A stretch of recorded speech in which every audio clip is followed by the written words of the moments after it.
Thank you very much, Sarah. Um, yes, I think one of the main reasons why I've chosen the College of Legal Practice is exactly how much one-to-one time you have, especially with the subject tutors.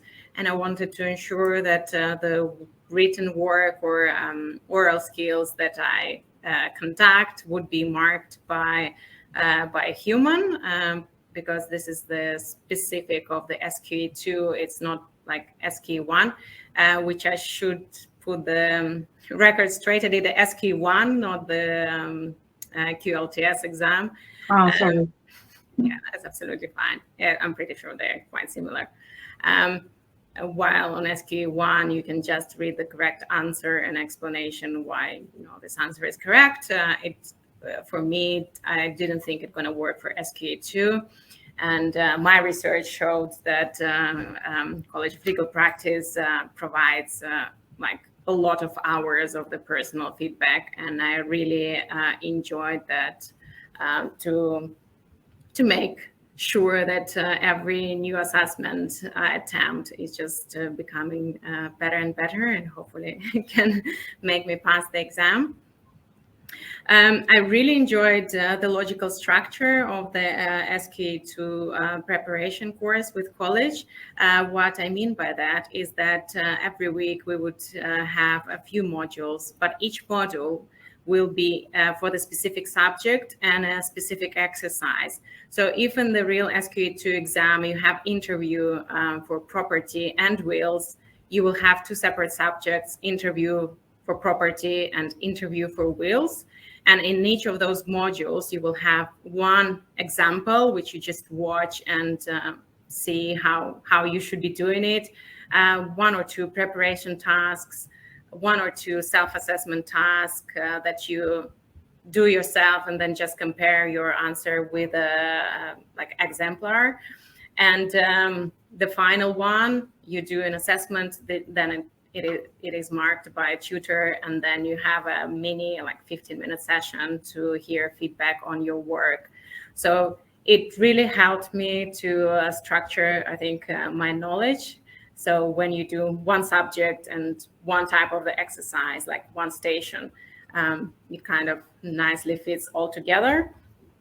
And I did a full-time course, so we would normally, I think, have 3, 4, 5 of those modules a week.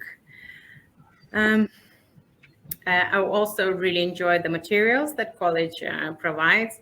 Manuals were very to the point. I didn't find anything that, in my opinion, would not come up in the exam.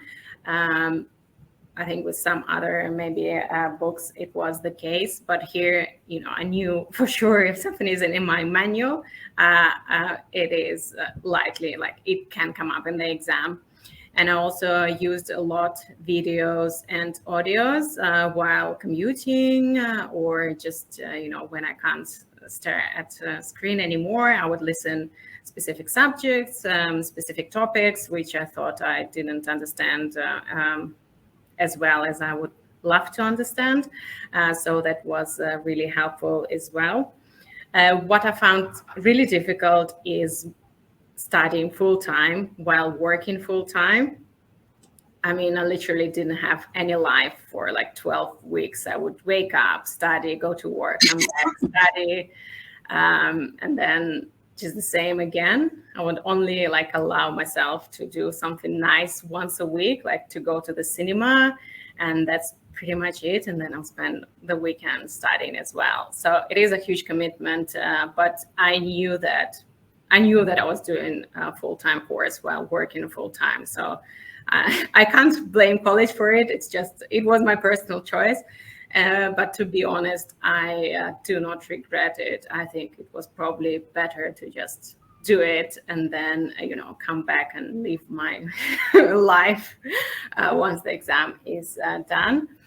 And Sarah also mentioned that there is a lot of flexibility, and that's absolutely right. So I preferred studying in the morning, so I would wake up at like 6 a.m. and do some hour and a half or 2 hours of studying before going to work.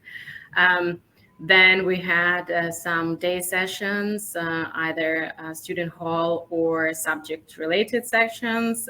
You don't have to attend them. They were all recorded, and you can also send any questions in advance, and they would be answered during those sessions. So when I could join them from work, just while doing some not very intense tasks, I would do that. If I couldn't, I knew I can always go back and watch if necessary.